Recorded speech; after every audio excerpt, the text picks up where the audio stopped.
Perkenalkan, nama saya Priscilla Santosa dari Universitas di Nusantara, jurusan Ilmu Komunikasi. Hari ini saya akan membawakan materi tentang bekerja adalah ibadah demi memenuhi tugas akhir mata kuliah agama Kristen. Dan saya memberikan judul video ini dengan judul Prioritas God in Work, di mana kita harus memprioritaskan Tuhan dalam setiap pekerjaan kita. Berikut rangkuman materi apa saja yang akan saya bawakan dalam video ini. Sebelum memasuki materi, saya akan membawakan sebuah isu terkini, yaitu cerita tentang dokter muda yang bunuh diri gara-gara frustasi kerja lembur selama 200 jam dalam sebulan. Dilansir dari Detik Jatim, seorang dokter muda bernama Takashi Mashimo ini berusia 26 tahun yang frustasi dikarenakan tuntutan kantor. Yang memang Jepang sendiri merupakan negara yang terkenal dengan jam kerja relatif panjang serta masyarakatnya yang bekerja keras.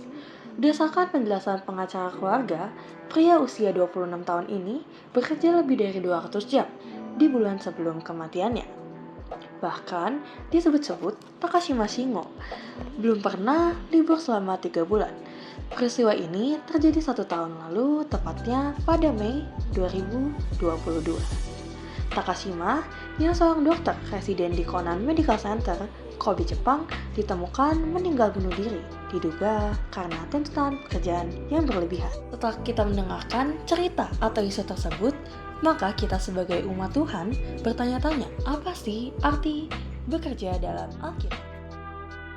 Bekerja memang diwajibkan bagi kita umatnya, seperti yang Tuhan lakukan, di mana pada awalnya Tuhan melakukan pekerjaan, yaitu menciptakan bumi dan seisinya. Dalam Alkitab, Kitab Amsal pasal 6 ayat 6-9 tertulis, "Hai pemalas, pergilah kepada semut, perhatikanlah lakunya, dan jadilah bijak. Biarpun tidak ada pemimpinnya, pengaturnya atau penguasanya, ia menyediakan rotinya di musim panas dan mengumpulkan makanannya pada waktu panen. Hai pemalas, berapa lama lagi engkau berbaring? Bilakah engkau akan bangun dari tidurmu?" Maka, dalam hal ini, tentu saja bekerja adalah suatu kewajiban bagi siapapun, termasuk kita umatnya. Dan bekerja merupakan anugerah yang diberikan Tuhan bagi kita, sehingga kita harus melakukan pekerjaan dengan sepenuh hati dan berfokus hanya pada Tuhan. Contohnya, ketika kita bekerja dengan sikap yang baik dan untuk alasan yang benar, yaitu menyenangkan hati Tuhan, maka Tuhan sendirilah yang akan memberikan kelimpahan dan berkatnya dari pekerjaan-pekerjaan yang sedang kita lakukan. Bahkan, kita juga dapat menjadi saluran berkat bagi teman-teman dan lingkungan sekitar kita. Memang, pekerjaan tidak selalu mudah. Ada kalanya kita merasa jenuh akan pekerjaan kita. Namun, kita harus tetap ingat pada prinsip bahwa bekerja bukan hanya untuk diri kita, namun pekerjaan yang kita lakukan berfokus pada Tuhan dan menjadikan suatu ibadah yang dapat menyenangkan hati Tuhan. Contoh tokoh dalam Alkitab yang pekerjaannya diberkati secara luar biasa, yaitu Daud yang pada awalnya hanya seorang pengembala domba biasa, namun Tuhan memberkatinya melalui pekerjaan secara luar biasa, sehingga dapat menjadi seorang raja, bahkan menjadi salah satu tokoh besar yang namanya tercatat dalam silsilah lahirnya Yesus. Mengapa sih hal itu dapat terjadi? Hal itu disebabkan karena Daud selalu mengandalkan Tuhan dan beriman dalam setiap melakukan pekerjaannya. Bukan hanya sekedar kewajiban, namun pekerjaan yang dia lakukan untuk melayani Tuhan. Sehingga setiap pekerjaan yang dia lakukan dapat menyenangkan hati Tuhan dan berkat terus berdatangan. Maka, langkah-langkah yang dapat kita lakukan yaitu berdoa dan bekerja dengan segenap hati. Mengapa sih kita harus berdoa sebelum mulai pekerjaan? Dalam bekerja, kita tidak boleh lupa berdoa, karena doa merupakan usaha menghubungkan kehendak Tuhan dengan berbagai perbuatan yang diniatkan manusia dalam bekerja. Hal ini pun tertulis dalam kitab Ulangan pasal 8 ayat 18. Tetapi haruslah engkau ingat kepada Tuhan Allahmu, sebab dialah yang memberikan kepadamu kekuatan untuk memperoleh kekayaan, dengan maksud melakukan perjanjian yang ikrarkannya dengan sumpah kepada nenek moyangmu seperti sekarang ini. Berdoa sendiri memiliki makna, yaitu kita menyerahkan segala yang akan kita lakukan kepadanya dengan maksud apapun yang kita jalani hari itu maupun hari ini, hari esok, dan seterusnya kita serahkan segalanya kepada Tuhan dan menjadikan Tuhan sebagai navigator utama kita dalam melakukan pekerjaan apapun. Materi selanjutnya yang akan saya bawakan yaitu relevansi dengan pemahaman teologi. Konsep kerja sebagai bentuk ibadah sejalan dengan pemahaman teologis yang lebih luas tentang panggilan dalam agama Kristen.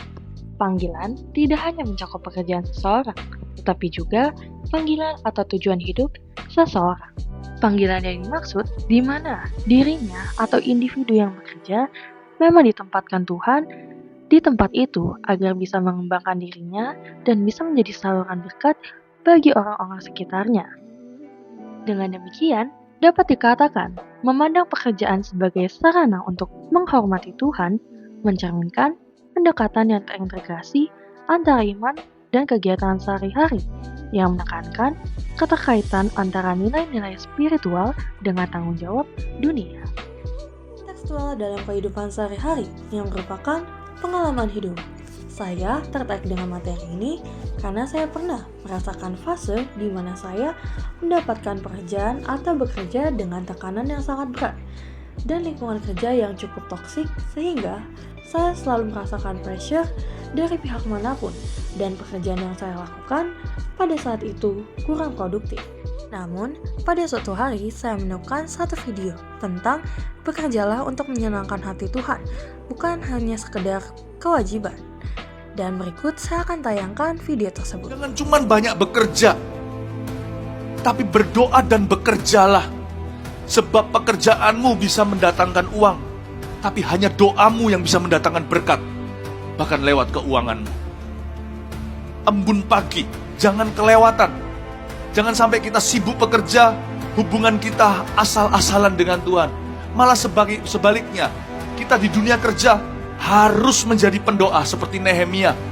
Dia bekerja dalam profesinya, namun dia punya hubungan yang erat dengan Tuhan. Bangun mesbahmu yang runtuh, bangun mesbah doamu yang sudah tidak ada. Jangan asal-asalan kalau ikut Tuhan. Dari video tersebut, saya sadar bahwa saya diingatkan kembali dan ditegur bahwa saya yang pada saat itu lupa bersyukur dan terus-menerus tertekan akan pekerjaan saya karena tidak memulainya dengan menempatkan Tuhan sebagai fokus utama.